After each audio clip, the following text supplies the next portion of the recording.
is beta 10th class. Now let us see again a very important question.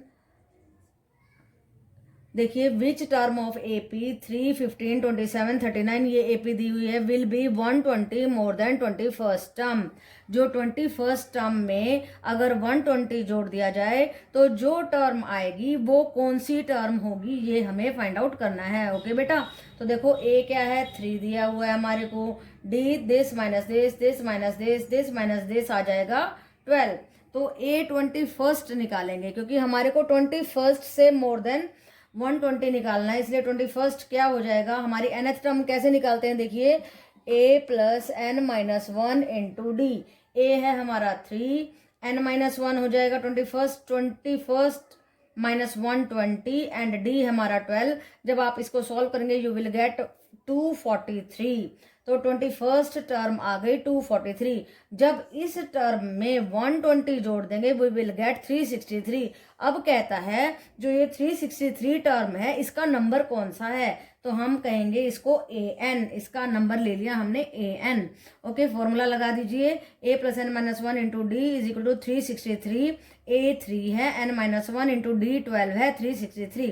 अब इसको solve कर दीजिए 3 plus 12n minus 12 is equal to 363। 12n is equal to 363। इन दोनों को solve करेंगे तो माइनस 9 आएगा, उधर ले जाएंगे तो प्लस 9 हो जाएगा और ये बन जाएगा 372। और इस 12 से डिवाइड करेंगे तो 12 3 36, 12 1 12, 31। 31st टर्म होगी। ये जो टर्म बनी थी ये कौन सी टर्म है, इसका नंबर क्या है 31st। So it was a very easy question बेटा, कुछ ज़्यादा मुश्किल नहीं है, बस स्टेटमेंट को समझने की बात है। कैसे देखिए, कहता है जो 21st टर्म है उसमें अगर 120 जोड़ दिया जाए तो एक टर्म आएगी, उस टर्म का नंबर फाइंड आउट करो। तो हमें मालूम है ए है, डी है, 21st टर्म निकाल लो, उसमें 120 जोड़ दो, फिर उसको लिख दो an कि हमें इसका नंबर नहीं मालूम है, तो उसका फॉर्मूला लगा दो एंड n को निकाल दो। So it was a very easy question. Okay बेटा, yes 10th class. Now let us see again a very good question. If 4 numbers in AP are such that their sum is 50, 4 number हैं इस तरीके से और अगर उनका सम 50 है and the greatest number is 4 times the least, और जो सबसे बड़ा नंबर है वो 4 टाइम्स द लीस्ट है, तो कहता है फाइंड द नंबर्स। तो ये नंबर्स निकालो। तो सबसे इम्पोर्टेंट बात इसमें क्या है कि आपको 4 नंबर्स की जनरल टर्म मालूम होनी चाहिए। जब भी 4 नंबर्स इन एपी कहा जाए तो कैसे लेंगे, a minus 3d, a minus d, a plus d, a plus 3d। ये आपको बिल्कुल ध्यान रहना चाहिए कि आपको टर्म्स किस तरीके से लेनी है। देखिए इनका कॉमन डिफरेंस है 2d। ओके बेटा, अब गिवन हमें क्या है सम इन सभी टर्म्स का दिया है 50, हमने इन सबको जोड़ दिया and after cancelling d to d and 3d to 3d we are getting 4a and a is 25/2। ये a हमने फाइंड आउट कर लिया है फर्स्ट गिवन कंडीशन से। ओके बेटा, अब दूसरी गिवन कंडीशन क्या है, ग्रेटेस्ट टर्म। अब कैसे मालूम करोगे ग्रेटेस्ट कौन सी है, देखो ये है हमारी सबसे बड़ी टर्म और लेफ्ट को होती है सबसे छोटी और राइट को होती है सबसे बड़ी। तो ये सबसे छोटी है, ये सबसे बड़ी है। तो greatest term is 4 times the least term.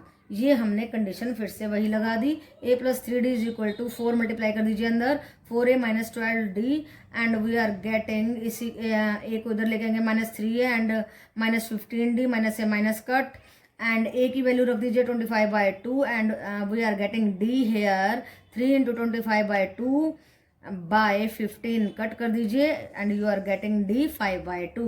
तो a आया 25/2, d आया ये। अब हम AP की टर्म्स को फाइंड आउट कर सकते हैं, इसमें वैल्यूज को रख दीजिए। ओके, फर्स्ट टर्म क्या थी a माइनस 3d, a है हमारा 25/2 माइनस 3d है 5/2। ओके बेटा, जब इसको सॉल्व करेंगे you will get 5, 25/2 minus 5/2 a minus d, तो ये आ जाएगा 25 minus 5 20/2 is equal to 10 and a plus d दोनों जुड़ जाएंगे 30/2 is equal to 15 and when you are getting a plus 3d 25/2 plus 3 into 5/2 and we are getting 40/2 is equal to 20. So 4 terms are 5, 10, 15 and 20. So it was a very general question, not so very difficult. तो आपको मालूम क्या होना चाहिए कि हमें general terms लेनी कौन सी है, हमें लेनी है a-3d a-d। जब भी 4 टर्म्स की बात हो तो इस तरीके से आपको टर्म्स जनरली AP की लेनी चाहिए। ओके बेटा, यस बेटा 10th class, let us see an interesting question, very easy question, not so tough, very easy. देखिए question number 8, right an expression an-a ये हमें लिखना है। राइट बेटा, for the AP a+d a+2d, जहाँ पे a ही है d है। राइट बेटा, देखो कॉमन डिफरेंस d आ रहा है ना हमारा, तो जहाँ पे a है d है, एक ऐसा एक्सप्रेशन लिखना है। पहली बात तो ये, hence find the common difference of the AP for which 25th term is 10 more than the 23rd term। 25th term is 10 more than the 23rd term। तो ये हमें गिवन है, इसका फायदा उठाना है।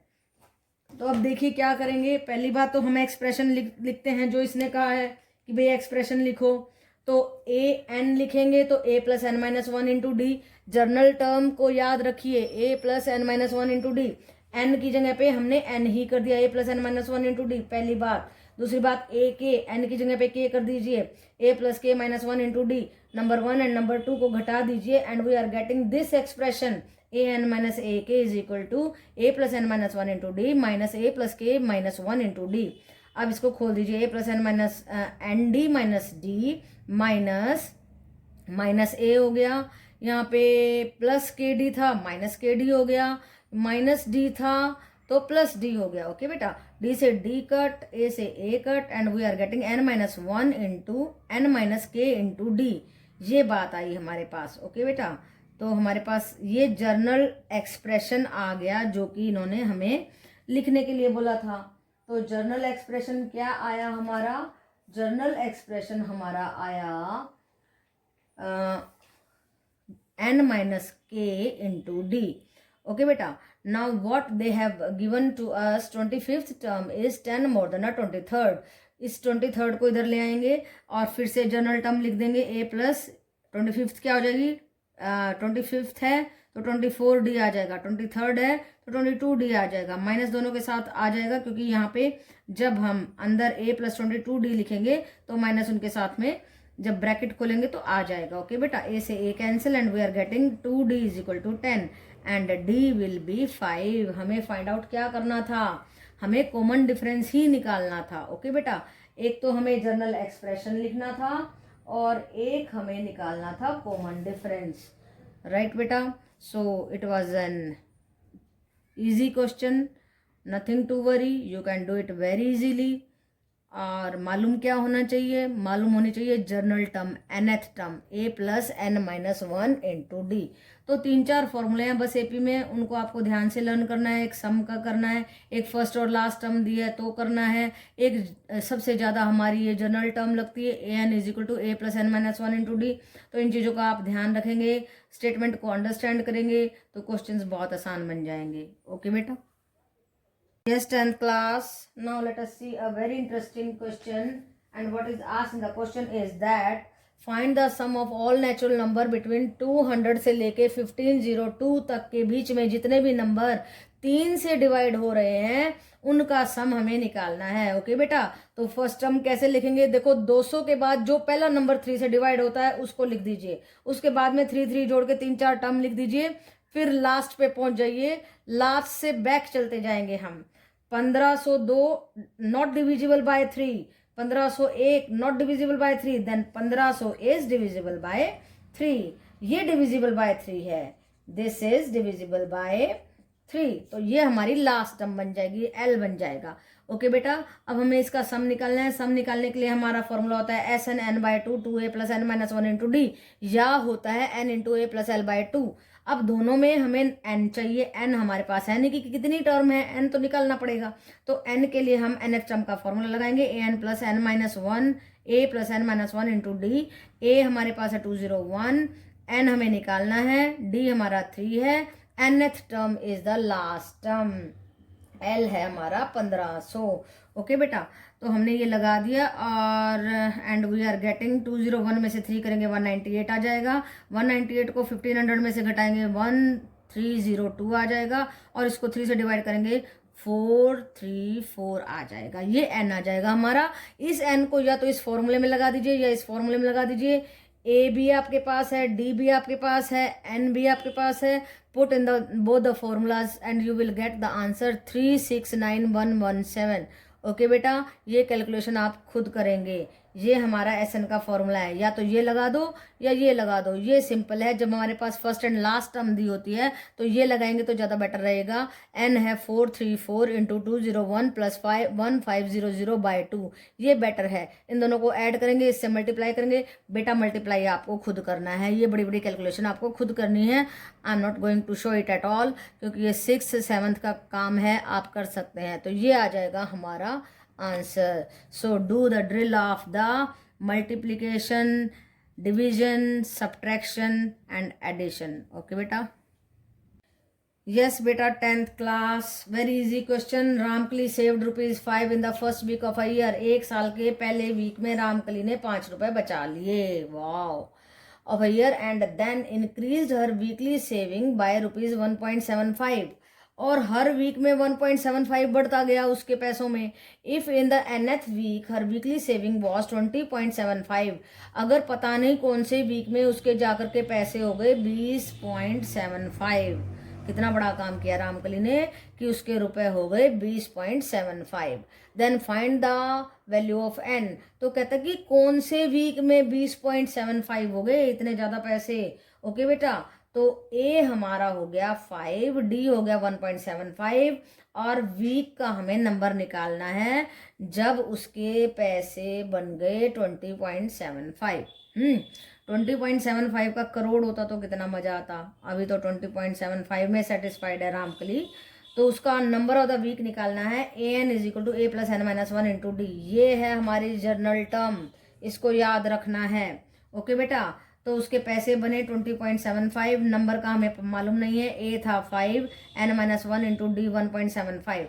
ओके बेटा, अब इसको जब आप सॉल्व करेंगे इन दोनों को 3.25 आएगा। इसको मैंने इधर शिफ्ट कर दिया एंड वी आर गेटिंग 17.50, और इधर बच गया 1.75 एन।